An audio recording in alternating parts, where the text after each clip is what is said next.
kebenaran firman Tuhan. Mari sama-sama buka Alkitab kita. Roma pasal pertama ayat 17. Sudah dapat semua? Bapak Ibu Saudara bisa perhatikan di dalam Alkitab ataupun gadget masing-masing. Saya akan bacakan kebenaran firman Tuhan ini. Demikian firman Tuhan. Sebab di dalamnya nyata kebenaran Allah yang bertolak dari iman dan memimpin kepada iman. Seperti ada tertulis, orang benar akan hidup oleh iman. Puji nama Tuhan. Kebenaran firman Tuhan yang kita baca pada malam hari ini merupakan sebuah tulisan yang ditulis atau surat yang ditulis oleh Rasul Paulus yang ditujukan untuk jemaat yang ada di kota Roma pada waktu itu. Dan memang Rasul Paulus sebenarnya pada dasarnya rindu sekali untuk bisa berjumpa dengan orang-orang percaya yang ada di kota Roma pada waktu itu, karena Rasul Paulus mendengar bagaimana iman dari orang-orang percaya yang ada di Roma pada waktu itu. Sekalipun kita bisa tahu bahkan sejarah mencatat bahwasanya orang-orang Kristen yang ada di Roma pada waktu itu bukan dalam posisi yang baik, saudara, karena mereka harus menderita karena iman mereka. Tapi mereka tetap berpegang teguh, mereka menjadi orang-orang benar karena mereka menyadari bahwasanya kehidupan mereka sudah dibenarkan. Dan kita juga harus menyadari, Bapak Ibu Saudara, bahwasanya siapapun kita yang ada di tempat ini, kita adalah orang-orang yang sudah dibenarkan lewat pengorbanan atau lewat darah Kristus. Kalau kita pelajari atau baca di dalam 2 Korintus 5 ayat 21 dikatakan begini. Dia yang tidak mengenal dosa telah dibuatnya menjadi dosa karena kita, supaya di dalam Dia kita dibenarkan oleh Allah. Jadi sadarilah kita adalah orang-orang yang sudah dibenarkan lewat pengorbanan Yesus di kayu salib. Nah, sebagai orang benar, kita harus memiliki iman. Bukan hanya kita memiliki iman, tetapi kita juga harus hidup dipimpin oleh iman. Dan hidup dipimpin oleh iman ini merupakan kebenaran Allah. Kalau kita perhatikan dalam pembacaan kita, sebab di dalamnya nyata kebenaran Allah. Apa yang nyata kebenaran Allah? Dikatakan orang benar akan hidup oleh iman. Jadi ketika kita hidup oleh iman, ini merupakan sebuah kebenaran Allah. Jadi ketika kita sebagai orang-orang percaya, kita hidup oleh iman, ini kebenarannya Allah. Dan kebenaran Allah itu mutlak.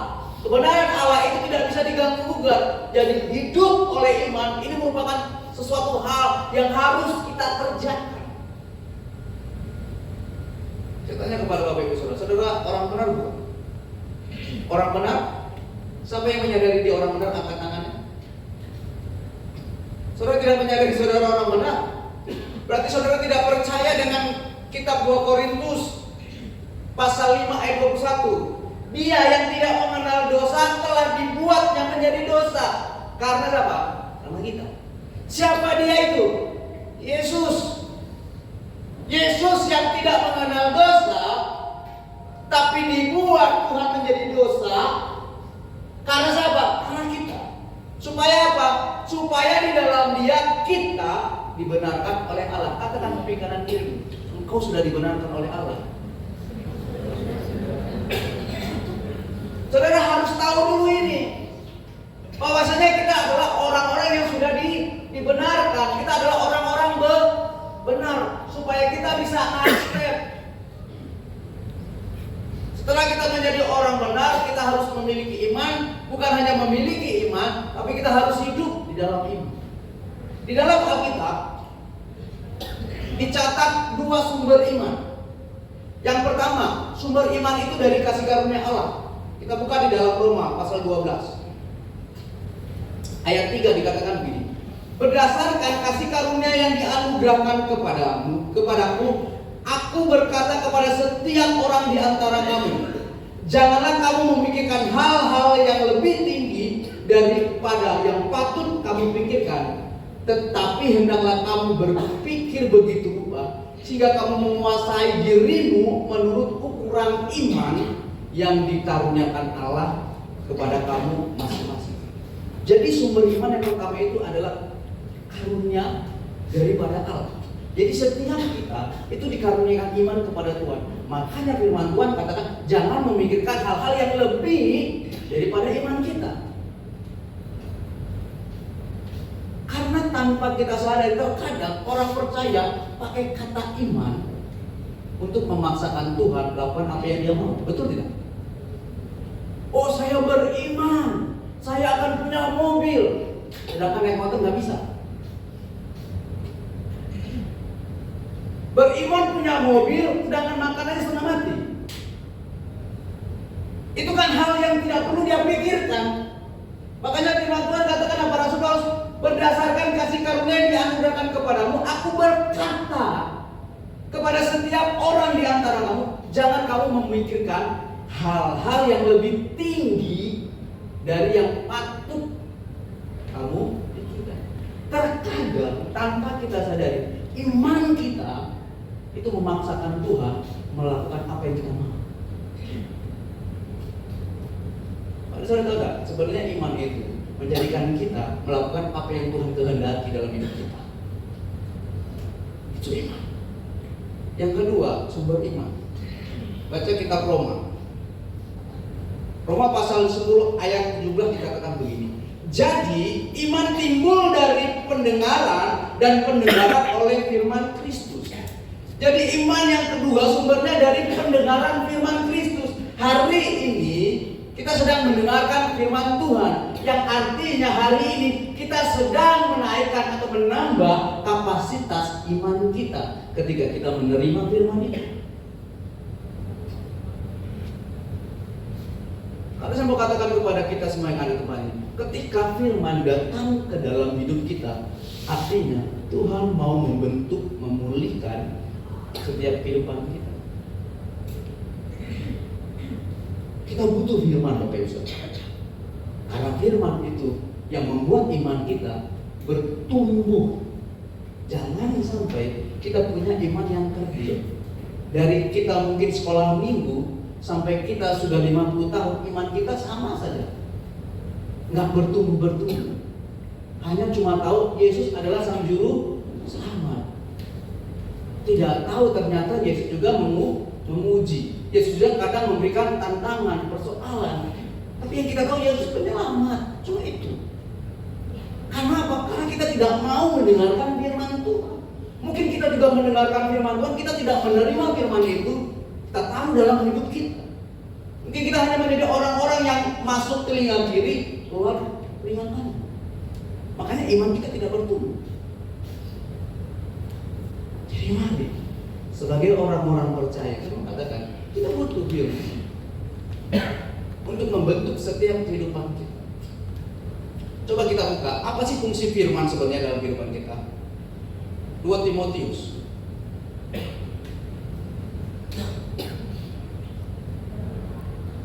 pasal 3 ayat 16. Dikatakan begini, 2 Timotius 3 ayat 16. Segala tulisan yang diilhamkan Allah memang bermanfaat untuk mengajar, untuk menyatakan kesalahan, untuk memperbaiki kelakuan, untuk mendidik orang dalam kebenaran. Jadi firman itu sangat berfungsi, bermanfaat bagi setiap kehidupan kita.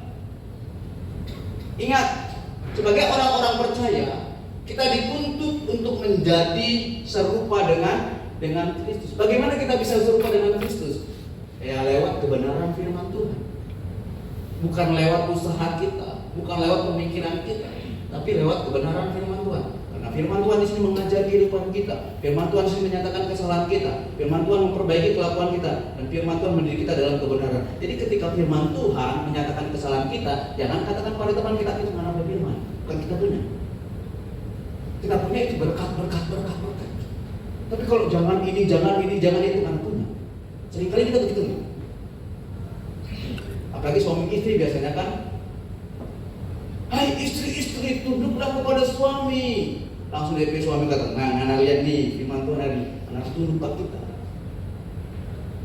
Tapi kan firman Tuhan itu tidak selesai sampai di situ. Ayo suami kasihlah istri. Istri tidak akan pernah tunduk pada kita kalau kita tidak mengasihi istri. Amin bapak-bapak. Jadi kalau mau istrimu tunduk, kasih istrimu. Ya, gaji 7 juta, kasih 7 juta. Dengan gaji 7 juta, kasih 3 juta, 4 juta, kasih ke 02. Atau enggak? Oh, kita tidak punya 02 Pak Pendeta, tapi judi online.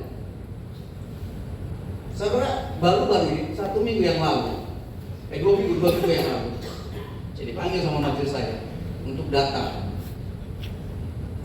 ke klinik perusahaan saudara DJ untuk mendoakan pelepasan seorang karyawan yang baru meninggal. Dalam perjalanan saya tanya kepada driver yang jemput saya, Pak, meninggalnya karena apa? Tidak tahu Pak. Sampai sana saya tanya kepada orang di situ, pengurus di situ, Ibu meninggalnya karena apa? Bunuh diri Pak Pendeta, karena judi online. Masih muda. Gantung diri mana? Di mes. Saudara jangan pakai mes untuk gantung diri. Katakan sampai kanan kiri, jangan pakai mes untuk gantung diri.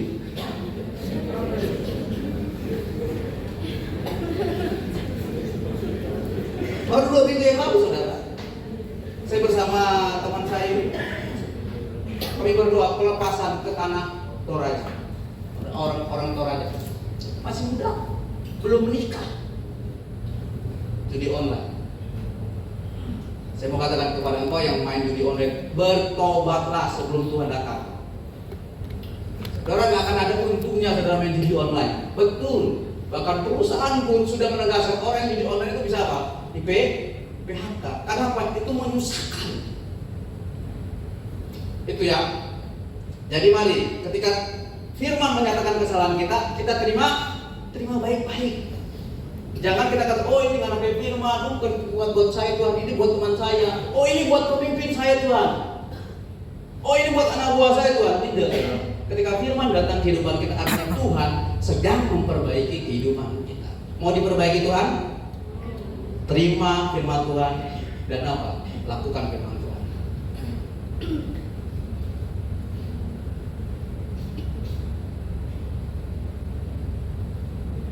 Oke. Nah, Bapak Ibu Saudara, ada dua hal yang orang kerjakan yang hidup di dalam iman. Yang pertama, ketika orang hidup dalam iman, pertama, dia memiliki keyakinan kokoh kepada firman Tuhan. Kita naik ke 16 dalam kitab Roma. Dikatakan begini, sebab aku mempunyai keyakinan yang kokoh dalam Injil, karena Injil adalah kekuatan Allah yang menyelamatkan setiap orang percaya, pertama orang Yahudi, tetapi juga orang Yunani.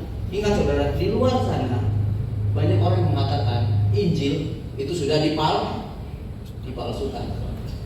Saya tanya kepada saudara, kalau sudah dipalsukan berarti ada yang asli. Kalau saudara buktikan Injil itu menyatakan Injil itu palsu, berarti saudara punya yang asli. Ingat kasusnya ijazah Bapak Jokowi yang menyatakan ijazah Bapak Jokowi palsu. Apakah mereka punya yang asli? Enggak. Dan hari ini yang menyatakan ijazah Pak Jokowi itu palsu, itu masuk penjara saudara. Saya tanya kepada saudara, saudara masih punya keyakinan kokoh tidak bahwasanya firman yang kita pegang, baik dalam bentuk fisik ataupun gadget itu asli? Masih punya keyakinan tidak? Nah, orang yang hidup oleh iman dia punya keyakinan. Sekalipun di luar sana mengatakan Injil itu sudah dipalsukan, tapi kita tetap percaya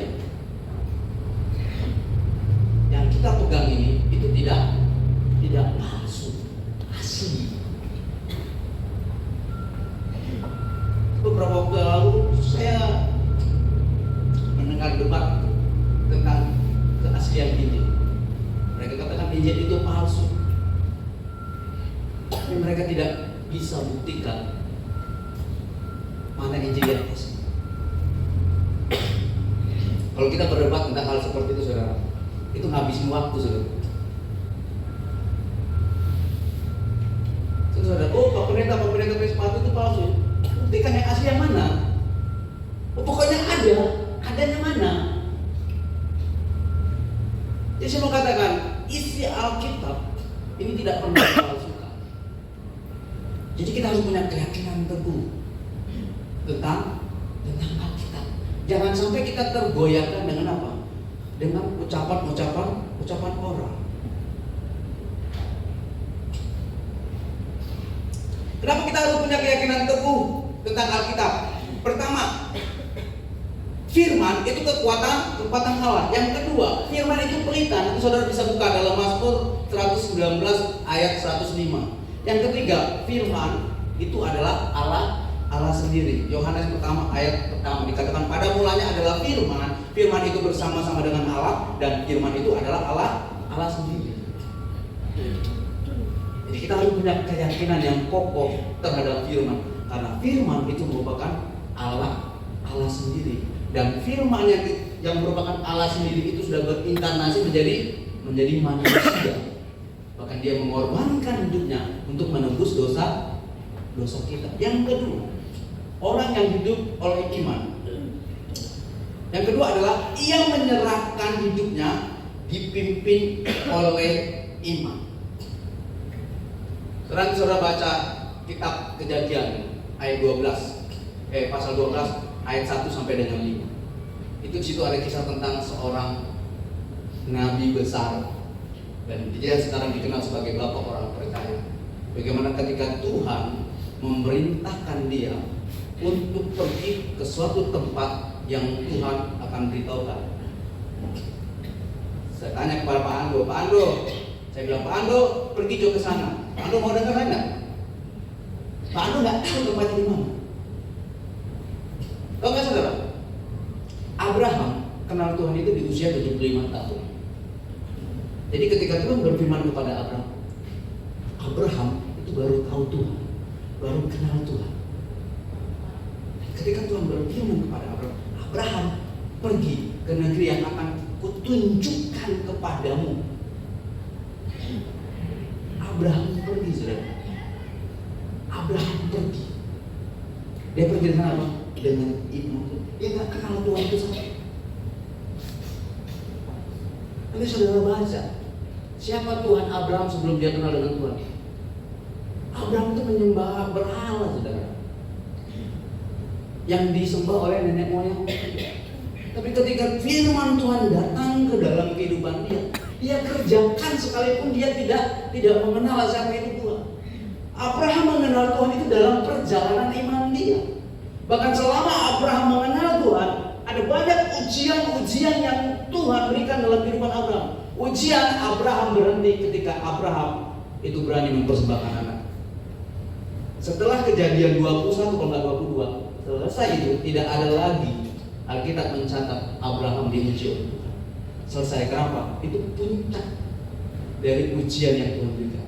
Karena saya tanya kepada saudara punya anak tunggal, terus Tuhan minta, saudara mau kasih nggak? Gak mungkin kan? Anak satu-satunya. Karena selesai Abraham itu mempersembahkan Ishak untuk Tuhan, di pasal 23-24 itu tidak ada lagi mencatat bahwa Tuhan menguji Abraham. Tapi selama Tuhan belum mempersembahkan Ishak, ini saudara baca, ada banyak ujian-ujian yang Tuhan berikan dalam kehidupan Abraham. Kenapa kita harus dipimpin oleh iman, saudara? Kalau kita baca dalam Ibrani pertama ayat 11 ayat pertama, iman adalah dasar dari segala sesuatu yang kita harapkan dan bukti dari segala sesuatu yang kita tidak lihat. Kalau sekarang tanya, kita pernah lihat Tuhan tidak? Kita pernah lihat nggak Tuhan itu menunjukkan sorga itu seperti apa bentuknya? Janji Tuhan, ketika kita percaya kepada Yesus, kita akan menerima apa? Kehidupan kekal, kehidupan yang tidak akan pernah menderita lagi. Pernah nggak Tuhan tunjukkan itu kepada kita? Nggak pernah dong. Pernah nggak kita melihat bentuk surga? Siapa yang sudah tahu bentuk surga bagaimana? Tapi karena iman kita percaya loh. Kita tidak pernah melihat bentuk surga itu seperti apa. Bahkan kita tidak pernah melihat wujudnya Tuhan. Siapa pernah melihat wujudnya Tuhan? Oh ada Pak pendeta itu yang di film-film. Itu kan apa? Cuma apa? Aktor yang memerankan seorang Yesus.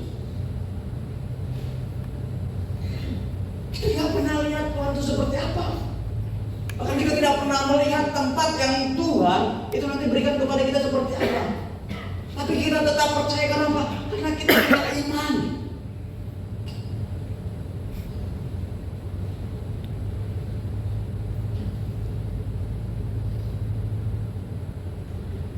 Sesuatu yang tidak pernah kita lihat sulit untuk dipercaya. Tapi di sini kita belajar. Ketika kita hidup, kita itu dipimpin oleh iman. Kita tetap mengimani, kita tetap meyakini bahwasanya ketika kita tetap percaya kepada Tuhan, kita akan diselamatkan. Sekalipun kita belum pernah melihat buktinya. Kecuali kalau kita sudah pernah melihat surga itu bentuknya seperti apa, isinya seperti apa. Karena Alkitab ini yang menulis apa? Manusia, saudara. Sekalipun di dalam kitab Wahyu dijelaskan bagaimana bentuk surga. Lantainya itu emas, dindingnya itu batu-batu mulia. Tapi kan yang menulis Alkitab ini manusia. Terus saya mau katakan, Alkitab kita itu bukan Tuhan yang tulis, manusia. Makanya di dalam 2 Korintus 3 ayat 16, segala tulisan yang diilhamkan oleh Allah. Allah mengilhamkan kepada siapa? Kepada rasul-rasul, kepada penulis, kepada nabi-nabi. Mereka tulis di sini. Alkitab hanya mencatat Tuhan satu kali menulis firman-Nya itu di dalam apa? Ketika Musa itu naik ke Gunung Sinai, Tuhan menulis 10 hukum Taurat. Tapi ketika Musa turun, Musa lihat bangsa Israel itu di dalam penyembahan berhala, Musa banting tuh batu, pecah. Makanya hukum Taurat yang ada sekarang itu tulisan Musa, bukan tulisan Tuhan. Karena setelah itu Tuhan perintahkan Musa naik lagi ke Gunung Sinai, Tuhan suruh tulis sendiri Musa. Tapi Alkitab yang kita pegang itu tulisan manusia. Makanya ada banyak orang yang mengatakan itu sudah dipalsukan. Tanpa iman, kita tidak akan mungkin percaya dengan apa yang kita lihat. Siapa yang percaya? Yesus katanya raja, tapi lahir di kandang domba. Yesus katanya Tuhan, kenapa kok dia mati? Itu hanya kita bisa yakin, kita bisa percaya apa? Lewat iman. Ada banyak hal di dalam Alkitab itu bertolak belakang dengan keadaan dunia, dengan logika kita manusia. Saudara, hukum dunia kalau mau kaya apa? Rajin menabung, hemat pangkal kaya. Tapi hukum firman Tuhan, banyak menabur, banyak menabur, bertolak belakang, saudara. Hukum manusia, tampar pipi kiri, balas pipi kanan. Tapi hukum Tuhan, tampar pipi kiri, kasih pipi kanan. Hukum Tuhan, ketika kita disakiti, doakan, ampuni. Hukum manusia enggak. Semuanya bertolak belakang. Tapi kalau kita masih bisa melakukan semuanya itu, karena apa? Ya karena ada iman dalam diri kita. Makanya sebagai orang-orang percaya, kita buka ayat terakhir 2 Korintus 5 ayat 7 dikatakan, sebab hidup kami ini adalah hidup karena percaya, bukan karena melihat. Jadi mari, orang yang hidup oleh iman, dia hidup karena percaya, bukan karena melihat. Sekalipun hari ini kita belum pernah melihat bagaimana bentuk rupanya Tuhan, sekalipun kita hari ini belum melihat bagaimana bentuk rupanya surga, tapi percayalah, satu hari kelak ketika Tuhan menjemput kita, memanggil kita, ketika kita tetap berpegang kepada iman hanya kepada Yesus, kita akan berada di tempat tunjukkan Tuhan. Amin. Kebenaran.